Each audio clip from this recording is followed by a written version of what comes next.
అందరికీ నమస్కారం.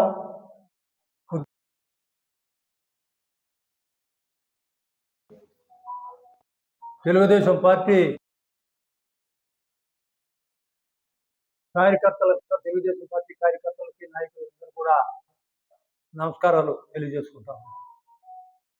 నేను 1982 నుంచి ఈ పార్టీలో పనిచేస్తూ వచ్చా. ఈనాటికి నాకు 75 సంవత్సరాలు. ఈనాటికి చురుగ్గా పార్టీ కోసం పనిచేస్తూ వచ్చా.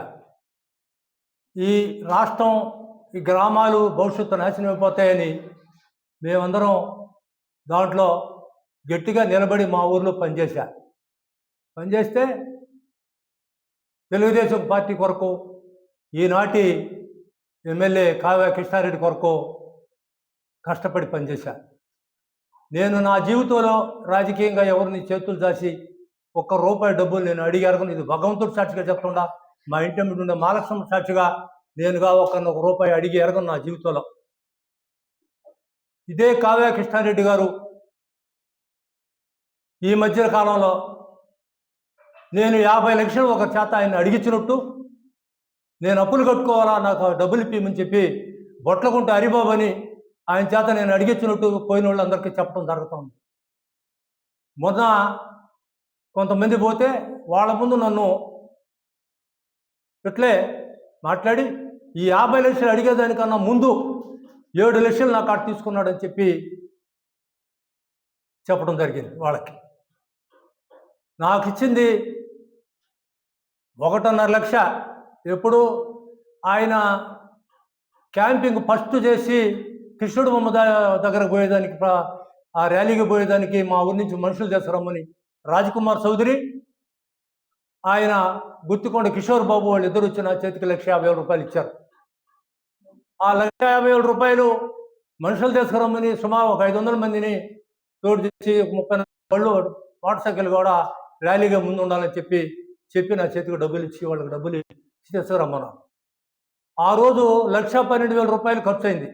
500 మందికి పైన నేను ₹200 లెక్కన వాళ్ళకి ఇచ్చి తీసుకొని వచ్చి, బండికి ₹100 లెక్కన ఆయిల్కి ఇచ్చి, ఆటోలు ఇచ్చి తీసుకొచ్చి ఆ కార్యక్రమాన్ని సక్సెస్ చేశా. అది ఆ ₹1,50,000 తప్పక ఈ కావ్య కృష్ణారెడ్డి ఎమ్మెల్యే గారు, నేను ఆయన ఎప్పుడైనా ₹1 అడుగున్నా, నేను ఎవరి చేతన్నా అడిగించినా, ఆ అడిగించిన ఆయనైనా, ఈ చెప్పే ఆయనైనా, ఆయనకి రాఘవేంద్ర స్వామి అంటే అమితం ఇష్టం. నాకు మాలక్షమ్మ, మా ఇంటి పక్కన ఉన్న మాలక్షమ్మన్న, ఏడుకొండలవాడు వెంకటేశ్వర స్వామి అన్న నాకు అమితమైనటువంటి భక్తి. నేను ఎక్కడైనా ప్రమాణం చేస్తా వాళ్ళిద్దరి దగ్గర.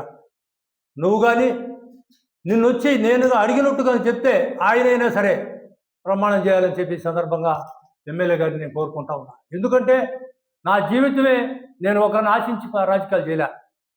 నిన్ను నేను అడగల. నువ్వు ప్రచారం చేస్తే పార్టీలో నాకు, నా ఊర్లో కార్యకర్తలు ఏమనుకుంటారు, మమ్మల్ని అడ్డం పెట్టి డబ్బులు తెచ్చుకొని తిన్నాడని నా మీద ఒక అభద్ర భావం ఏర్పడే పరిస్థితి నాకు ఎలా ఏర్పడింది. నేనేం చేయాలా? ఇది నువ్వు నిరూపించాలా.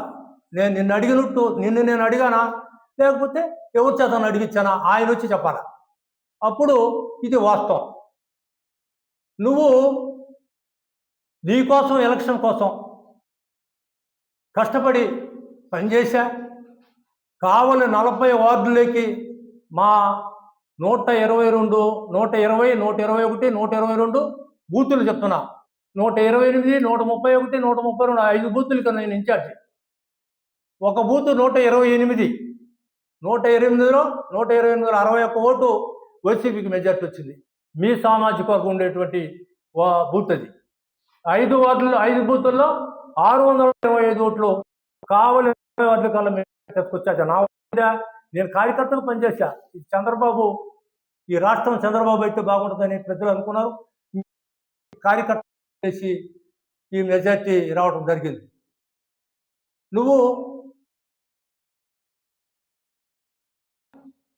ఆ భాష మనుషులు వాడే భాష కాదు అది. ఎవరికి చెప్పాలా? ఇది ఎమ్మెల్యే గారు నేను అడిగిన దానికి సమాధానం చెప్పాలా, లేకపోతే దేనిది రోడ్లో కూర్చొనే పరిస్థితి కూడా వస్తుంది. ఇది ఖచ్చితంగా ఇది నిజమని చెప్పి సందర్భంగా తెలియజేసుకుంటూ ఇంకొక విషయాన్ని మీ ముందు పెట్టాలా. మహాలక్ష్మ గుడి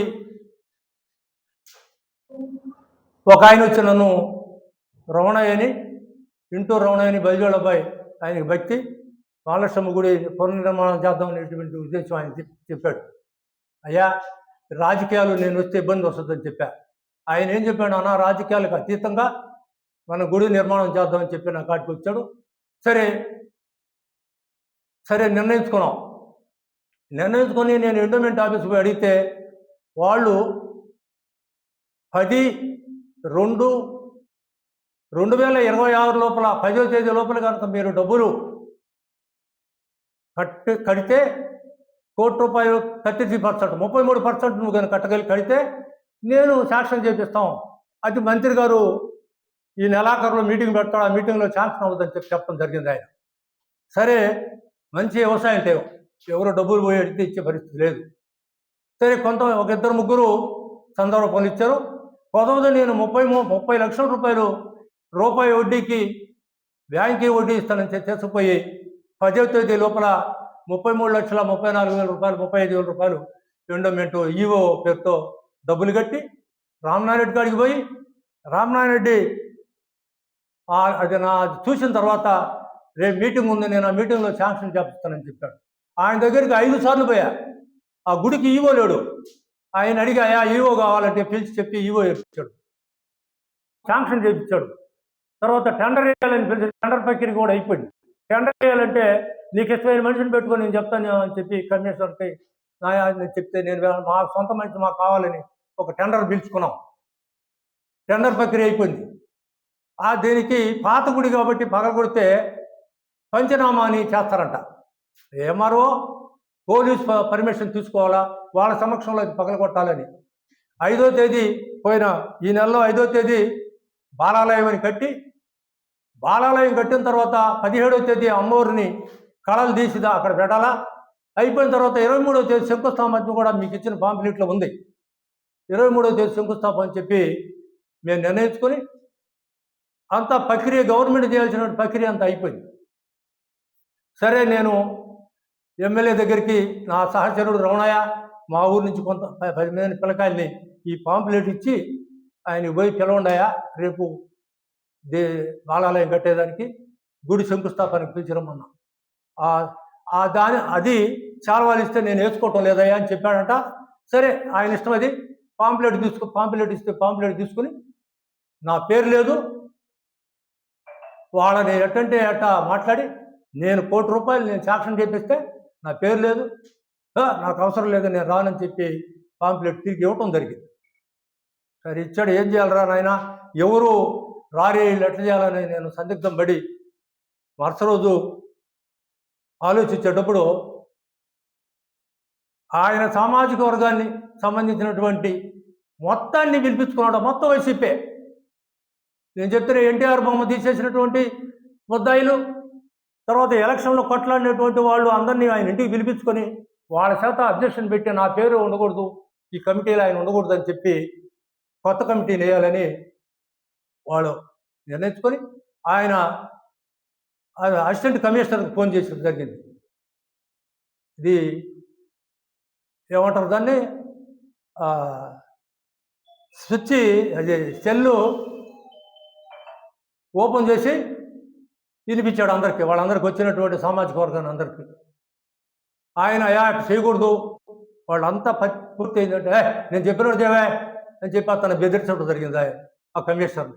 ఆయన కుదరదండి అటు చేయకూడదంటే అప్పుడు మంత్రి గారికి ఫోన్ చేసి ఆయన ఆ కమిషనర్కి చెప్పించుకున్నటువంటి సందర్భం అది. ఇప్పుడు వేరే కమిటీ వేసినట్టు సభ్యులు వచ్చి చెప్పడం కూడా జరిగింది. నేను ఇన్నేళ్ళు పార్టీ కోసం పనిచేసి, మీకోసం పనిచేసి, ఇదేనా చట్టానికి ప్రభుత్వానికి లోబడి మేము కూడా మా సొంత పని కూడా మేము చేసుకునేటువంటి పరిస్థితి ఈరోజు ఈ కాలంలో లేదు.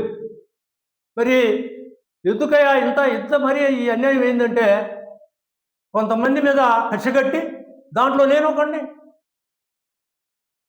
మానసికంగా ఆయన దగ్గర ఒక ఏదో మచ్చరేఖ ఉందంట. ఆయనే చెప్తున్నాడు, మనకు తెలియదే ఇది. ఆయన నా చేతిలో మచ్చరేఖ ఉంది, నాకు ఎదురొచ్చినోడు ఒకడు కళ్ళు పోయి ఒకడు చచ్చిపోయాడు, ఇంకొకడు హార్ట్ అటాక్ వాడు సర్జరీ చేయించుకున్నాడని చెప్పి ఆయన చెప్పడం జరిగింది. చెప్తా ఉంటాడు ఆయన. ఇప్పుడు మచ్చరేఖ నేను రావాలా, మానసికంగా నన్ను చంపాలని ఈ డబ్బులు ప్రస్తావన తెచ్చుకొచ్చి జనాలే చెప్తే ఆయన డబ్బులు గల మారాదు ఎమ్మెల్యే అని చెప్తే ఎవరైనా ఉంటారు. ఆయన డబ్బులు అడిగాడంటే నన్ను నమ్ముతారు కదా. కోరే డబ్బులు అడిగాడు కావాలి శ్రీహరినాయుడు. అందుకొని అటు చేస్తే నేను మానసికంగా చచ్చిపోవాలి. ఇక్కడ 2 రైతులు నిద్రలేదు, లేకపోతే నేను ఈ ప్రెస్ మీట్ పెట్టాల్సిన అవసరం కూడా లేదు, పెట్టను కూడా. నా బాధ ఏదో మీకు చెప్పుకోవాలా, ప్రజలకి కార్యకర్తలకి పార్టీకి తెలియజేయాలనే ఉద్దేశంతోనే నేను ఈ ప్రెస్ మీట్ పెట్టడం జరిగింది. అయితే ఈయన 3 అంశాలు ఉన్నాయి ఈ దగ్గర. 1 మచ్చరేఖ, 2 మానసికంగా, 3 లేకపోతే ఏం చేస్తాడో తెలియదు. నాకు ప్రాణహాని ఉందని నాకు భయం పడుతుంది. 3వది ఆయన ప్రాణహాని ఉంది ఆయన చేతుల్లో నాకు. కాబట్టి ఇటు ప్రభుత్వం కావచ్చు, ఎవరైనా నాకు రక్షణ కల్పించాలా అని నేను కోరుకుంటూ మీ విలేకరుల ద్వారా నా బాధని, నా నిజాయితీని తెలియజేసుకోవాలని పెట్టేనే తప్పక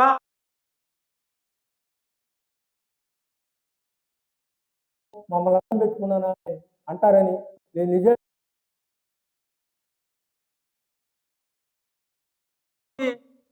తెలుగుదేశం పార్టీకి పనిచేస్తూ వస్తాడా. కాబట్టి మీరందరూ దయవుంచి విలేకరులు కావచ్చు, నాయకులు కావచ్చు, కార్యకర్తలు కావచ్చు, నేను ఏదన్నా తప్పు మాట్లాడుంటే నన్ను క్షమించాలని, నేను నిజంగా మాట్లాడింది నిజమైతే నన్ను ఆదరించాలని కూడా ఈ సందర్భంగా తెలియజేస్తూ, నాకు 50 లక్షలు అడిగే ముందే 7 లక్షలు ఆయనకి ఇచ్చున్నానని చెప్పాడు. ఇది 14వ వార్డు, ఇది 15వ వార్డు. ఎలక్షన్ ముందు ఆయన ప్రతి వార్డుకి 2.5 లక్షల రూపాయలు కార్యకర్తలకి ఇమ్మని చెప్పి పంపించినట్టు నాకు తెలిసింది. ఒక ఆయన రావినోతి వెంకటేశ్వర్లు, ఒక ఆయన ఎస్ హరిబాబు, వీళ్ళిద్దరు పోయి తెచ్చారు ఆయన కాడ. నాకు సంబంధించింది కాదు ఇది. అయితే నా కాడికి వచ్చి లిస్టు తయారు చేయించుకున్నారు. ఈ లిస్టులో ఓసీలు ఉండరు, బీసీలు ఉండరు, ఎస్సీలు ఉండరు, ఎస్టీలు ఉండరు, అందరికీ డబ్బులు ఇచ్చాను. వాళ్ళ తరపున వాళ్ళ ఫోన్ నెంబర్లు ఉన్నాయి, వాళ్ళ పేరుంది, వాళ్ళు ఏ కులం అని కూడా దీంట్లో ఉంది. ఈ 5 లక్షలు వాళ్ళకి ఇస్తే నాకు ఇచ్చానని చెప్తాడు. ఇది ఎక్కడ న్యాయం? ఇది నీకు ఎలక్షన్ చేసినందుక, లేదా కొట్లాట కాబట్టి మేము కేసుల్లో డబ్బులు ఇచ్చి చెప్పడం కూడా జరిగింది. నేను ఎన్నేళ్ళు పార్టీ కోసం పనిచేసి, మీకోసం పనిచేసి, ఇదేనా చట్టానికి ప్రభుత్వానికి లోబడి మేము కూడా మా సొంత పని కూడా మేము చేసుకునేటువంటి పరిస్థితి ఈరోజు ఈ కాలంలో లేదు. మరి ఎందుకయ్యా ఇంత మరీ ఈ అన్యాయం ఏంటంటే కొంతమంది మీద కసిగట్టి దాంట్లో నేను ఒకడిని. మానసికంగా ఆయన దగ్గర ఒక ఏదో మచ్చరేఖ ఉందంట. ఆయనే చెప్తున్నాడు, మనకు తెలియదే ఇది. ఆయన నా చేతిలో మచ్చరేఖ ఉంది, నాకు ఎదురొచ్చినోడు ఒకడు కళ్ళు పోయి ఒకడు చచ్చిపోయాడు, ఇంకొకడు హార్ట్ అటాక్ వాడు సర్జరీ చేయించుకున్నాడని చెప్పి ఆయన చెప్పడం జరిగింది. చెప్తా ఉంటాడు ఆయన. ఇప్పుడు మచ్చరేఖ నేను రావాలా, మానసికంగా నన్ను చంపాలని ఈ డబ్బులు ప్రస్తావన తెచ్చుకొచ్చి జనాలే చెప్తే ఆయన డబ్బులు గల మారాదు ఎమ్మెల్యే అని చెప్తే ఎవరైనా ఉంటారు. ఆయన డబ్బులు అడిగాడంటే నన్ను నమ్ముతారు కదా. కోరే డబ్బులు అడిగాడు కావాలి శ్రీహరినాయుడు.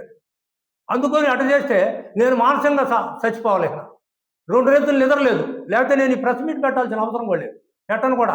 నా బాధ ఏదో మీకు చెప్పుకోవాలా, ప్రజలకి కార్యకర్తలకి పార్టీకి తెలియజేయాలనే ఉద్దేశంతోనే నేను ఈ ప్రెస్ మీట్ పెట్టడం జరిగింది. అయితే ఈయన 3 అంశాలు ఉన్నాయి ఈ దగ్గర. 1 మచ్చరేఖ, 2 మానసికంగా. 3 లేకపోతే ఏం చేస్తాడో తెలియదు. నాకు ప్రాణహాని ఉందని నాకు భయం పడుతుంది. మూడోది ఆయన ప్రాణహాని ఉంది ఆయన చేతుల్లో నాకు. కాబట్టి ఇటు ప్రభుత్వం కావచ్చు, ఎవరైనా నాకు రక్షణ కల్పించాలా అని నేను కోరుకుంటూ మీ విలేకరుల ద్వారా నా బాధని, నా నిజాయితీని తెలియజేసుకోవాలని పెట్టేనే తప్పక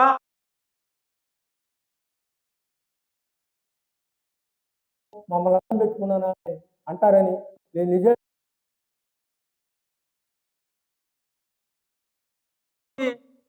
తెలుగుదేశం పార్టీకి పనిచేస్తూ వస్తున్నా. కాబట్టి మీరందరూ దయ ఉంచి విలేకరులు కావచ్చు, నాయకులు కావచ్చు, కార్యకర్తలు కావచ్చు, నేను ఏదన్నా తప్పు మాట్లాడుంటే నన్ను క్షమించాలని, నేను నిజంగా మాట్లాడేది నిజమైతే నన్ను ఆదరించాలని కూడా ఈ సందర్భంగా తెలియజేస్తూ, నాకు 50 లక్షలు అడిగే ముందే 7 లక్షలు ఆయనకి ఇచ్చున్నానని చెప్పాడు. ఇది 14వ వార్డు, ఇది 15వ వార్డు. ఎలక్షన్ ముందు ఆయన ప్రతి వార్డుకి 2.5 లక్షల రూపాయలు కార్యకర్తలకి ఇమ్మని చెప్పి పంపించినట్టు నాకు తెలిసింది. ఒక ఆయన రావినోతి వెంకటేశ్వర్లు, ఒక ఆయన ఎస్ హరిబాబు, వీళ్ళిద్దరు పోయి తెచ్చారు ఆయన కాడ. నాకు సంబంధించింది కాదు ఇది. అయితే నా కాడికి వచ్చి లిస్టు తయారు చేయించుకున్నారు. ఈ లిస్టులో ఓసీలు ఉండరు, బీసీలు ఉండరు, ఎస్సీలు ఉండరు, ఎస్టీలు ఉండరు, అందరికీ డబ్బులు ఇచ్చాను. వాళ్ళ తరపున వాళ్ళ ఫోన్ నెంబర్లు ఉన్నాయి, వాళ్ళ పేరుంది, వాళ్ళు ఏ కులం అని కూడా దీంట్లో ఉంది. ఈ 5 లక్షలు వాళ్ళకి ఇస్తే నాకు ఇచ్చానని చెప్తాడు. ఇది ఎక్కడ న్యాయం? ఇది నీకు ఎలక్షన్ చేసినందుక, లేదు కొట్లాడు కాబట్టి మేము కేసుల్లో ఈ పాపం నాకెందుకు? నువ్వెవరికి ఇచ్చావు వాళ్ళని అడుగు. ఇయే ఒరిజినల్ ఆ రాజ్ కుమార్ చౌదరికి పంపించుండే వాళ్ళ ద్వారా ఇదే లిస్టులు పంపించా. కాబట్టి మీరు మాట్లాడేటప్పుడు ఒక ఎమ్మెల్యేగా మీకు స్వేచ్ఛ ఉంది. ఎట్లా దుర్మార్గంగా మాట్లాడకూడదు, అన్యాయంగా మాట్లాడకూడదు, న్యాయమైన పద్ధతిలో ఏదైనా చేయాలి తప్పక ఈ రకంగా మనిషి మీద అబండాలేసి ఇట్లా చేసేటువంటి పాప పనులు చేయకూడదని ఈ సందర్భంగా నీకు తెలియజేస్తూ, నేను మళ్ళీ ఒకసారి చెప్తున్నా, నేను మహాలక్ష్మ గుడిలో అయినా వెంకటేశ్వర స్వామి ముందైనా నేను ప్రమాణం చేస్తాను. నిన్ను అడుగున్నా, నన్ను అడిగి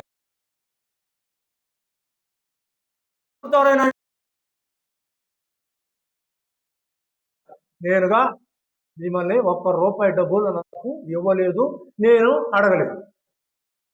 ఇది మీరందరూ కూడా గ్రహించాలని ఈ సందర్భంగా తెలియజేసుకుంటూ సెలవు తీసుకుంటాను.